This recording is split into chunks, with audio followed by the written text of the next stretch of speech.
Who and what is LAP? Like I said, it's a closed meeting that started in 2004 when 27 countries were represented in London. The name kind of throws people off every time we say, well, represent the London Action Plan. They think maybe we're from the UK or something. No, I'm South African. The reason it's named the London Action Plan is because the first meeting of 2004 took place actually in London, which is where they came up with the name, which in my view needs to be changed, but we'll see about that. What happens at this meeting is you get sort of the most interesting group of people that meet in order to tackle this thing called spam, and ultimately how spam leads us to the cybercrime that has been the feature in our gathering today. We're talking about all sorts of agencies that come together to try and share information. And we're talking about cross-border. People like to say international. When you're in South Africa and someone says international, it's like, Europe. It's far.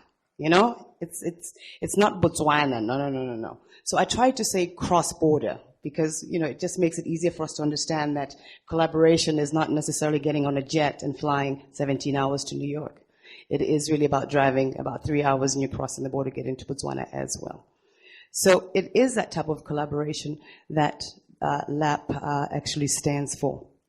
After spending a few years there as the lone African, I managed to get the National Consumer Commission to become members since last year when we met in Tokyo, Japan. We just recently met in June, and that was in Dublin this time around. Quite interesting. Okay, so that's pretty much the history of who comes together at LAP at the annual gathering. As you were reminded this morning, Interpol recently said that we are the sixth country for attacks. Sixth country in the world for attacks. Why? Partly because we haven't had broadband, as Lauretta just said, which was powerful enough, and that is now changing. Partly because people were not connected enough, that is now changing, and partly also because we are not well educated. And that is one of the main points that we're going to make in this presentation today, the need for awareness that's been spoken of before today. One of the things, in my view, which is very important, is know thy enemy. Interpol, by the way, also said that within a very short period of time, in their view, spam, cybercrime will be as the turnover from spam and cybercrime will be at least as much, if not more, than the illicit drug trade globally. Then there is spam as a government weapon, also mentioned earlier, and becoming more important, I think. North Korea using spam, using attacks in order to break down Sony because they didn't like the film that Sony had done on North Korea. But long before that, 2007, Russia used their attacks on Estonia, and they've done it since for Georgia and also Ukraine, to try and break down things.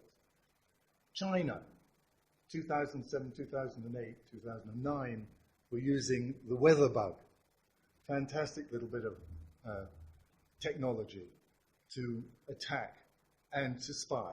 It's really spyware more than anything else. So there's that. And then finally, if we look at spam as a war, and we are fighting against spam, we're the guys with the white hats fighting against spam.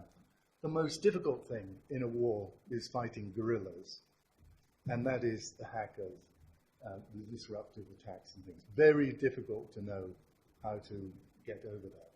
Just again, to give you a very quick idea of what we're talking about.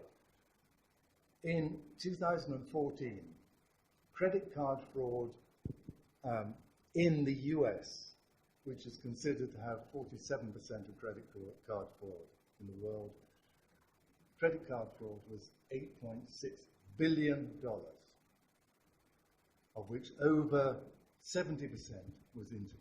With all that said, I guess the next question would be then, where is all this spam coming from? So if you look at the percentages of where it's coming from, anybody ever heard of bulletproof hosting services? And my ISP guys should know this.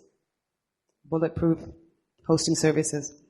This is a huge enabler in that it allows, the criminal to actually have hosting services provided to them to store the data that they have stolen. Somebody's allowing this, correct?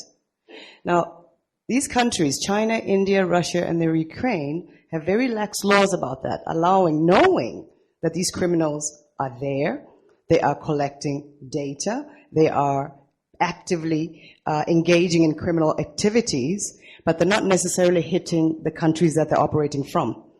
E.g., they hit the United States on a regular basis because everybody always says, well, that's where the money is. No, that's where a lot of people are that have access to credit cards. That's where they are, hence the statistics that he just gave you now. There are a lot of different things that LAP, for example, and others are doing already. Please don't let's reinvent the wheel here. Please don't reinvent the wheel. Adapt what there is. So just to conclude, LAP is there for all countries, every single country, and it is there to help with the regulatory and legislative guidance. It is there with the technology and enforcement training, and it is there to engender enforcement partnerships. It's a global approach, in other words, to a global issue. Thank you very much.